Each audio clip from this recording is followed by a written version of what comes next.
Let's now build on our knowledge from the previous video and have a look at the World Wide Web. We'll be discussing what is the World Wide Web and Hypertext Transfer Protocol, HTTP. Fasten your seatbelts, we go. So in the previous video, we looked at the internet, which is a piece of huge infrastructure of interconnected computers made up of under-ocean cables, servers, and more. The next question we need to ask is what is sent through the internet? Continuing on with our postal system analogy, just like in the postal system we can send different packages, so too on the internet we can send different types of information. A letter, large letter, small parcel, and medium parcel are different types of mail that all go through the postal system. Similar to this on the internet, we exchange different kinds of digital information. Things like the web, which we access through our browsers. Email, accessed through email clients like Gmail. VoIP, which stands for Voice over IP and is used on applications like WhatsApp calls or Zoom. And gaming, which can be accessed through a console like a PlayStation. Each of these technologies are distinct, just like the different kinds of mail, but they all go through the internet. As this is a course on web development, we're going to be focusing on the web, more formally known as the World Wide Web. So, what exactly is the World Wide Web?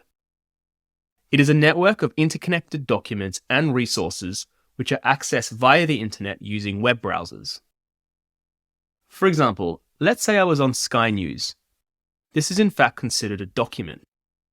It is a special kind of document made for a web browser we often call a web page. This web page will have links to other resources, like images of a news article or audio for a podcast. The nature of the World Wide Web is that web pages are connected via links. For example, on the Sky News footer, the section at the bottom of the web page, there would be a link to their Facebook page, which I could click and be taken to the Sky News Facebook page. The Sky News Facebook page would also have its own linked resources, like images and videos. From Facebook, I may navigate to my own newsfeed and see an advertisement. For me at the moment, it will be something like this company called Patch, that is desperately trying to convince me to spend 10 times the market rate for an indoor plant because it has a cute name like Big Ken. I could click in this ad and be taken to their website, and again, this web page would have its own linked resources, like images of Susie, Norman, and Ralph, the grossly overpriced plants. This is just an example of 3 linked documents, but you can begin to imagine all these connections between billions of different web pages and resources, all which make up the World Wide Web. The next thing we need to talk about is exactly how we send and receive requests to see web pages in our browser, and to do that, we're going to continue to look at the postal system, where we're now going to look at postage labels. In the postal system, different postal items require specific postage labels based on their size and weight. For example, a regular letter may require a $1 stamp. A large letter would need a $3 stamp. A small parcel, a $5 postage label. And a medium parcel, a $10 postage label. All these items require different labels to go through the postal system, depending on what type of mail they are. Similar to postage labels, on the internet we have a scary word called protocols. Protocols are a set of rules that determine how data is transmitted and received. It's the postage label for digital information on the internet. For the web, the protocol we use is called HTTP, which stands for Hypertext Transfer Protocol. For email, it's called SMTP and others. For gaming, it's TCP and others. And for VoIP, it's RCP and others. We will be going into a lot of detail around HTTP later in the course, as it is critical for how the web works, so don't let it freak you out now. Your only interaction with it so far, maybe you've noticed in your address bar, before a URL, it will have HTTP. The S there is just standing for secure.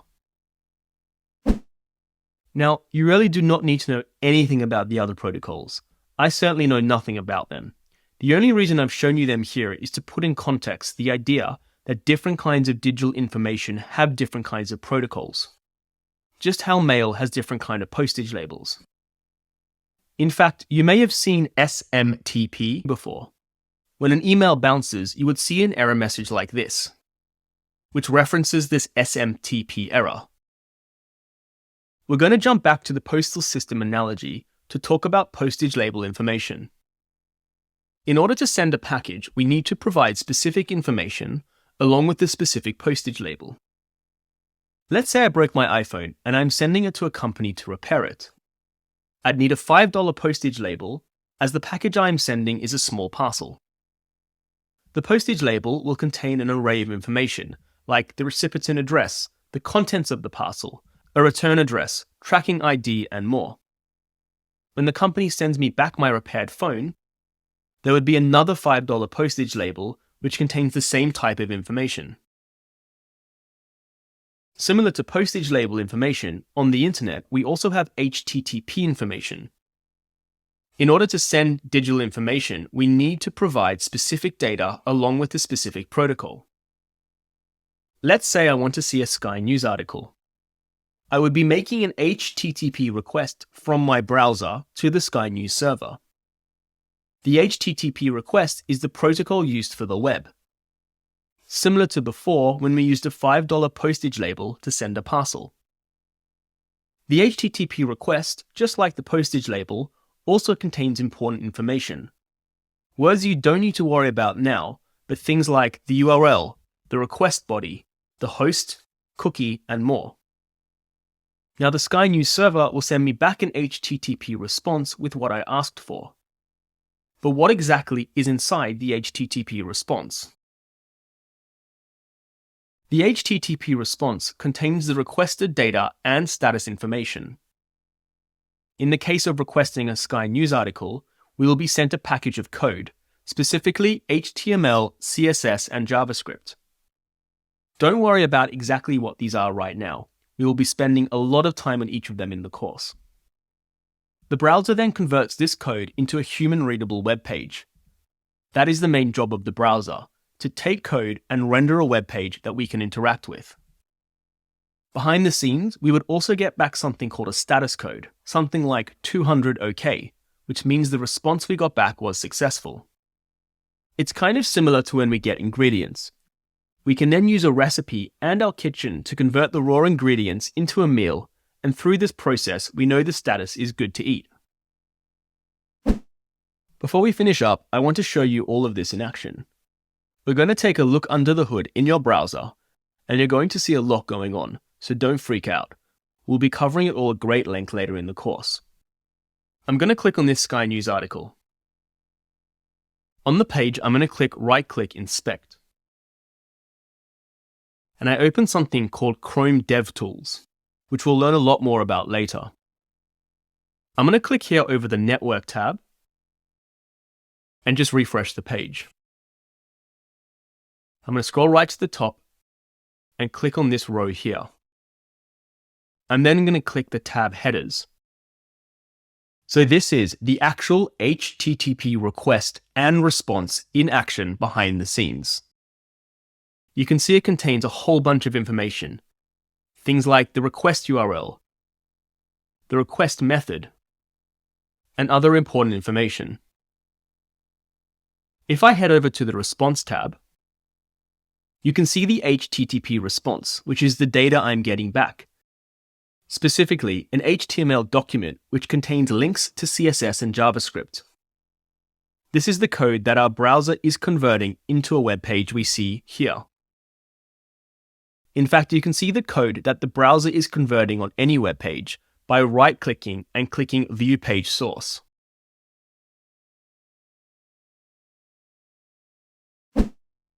Adding to the summary card from the previous video, we've looked at the World Wide Web, which is a network of linked documents and resources accessed through web browsers via the internet.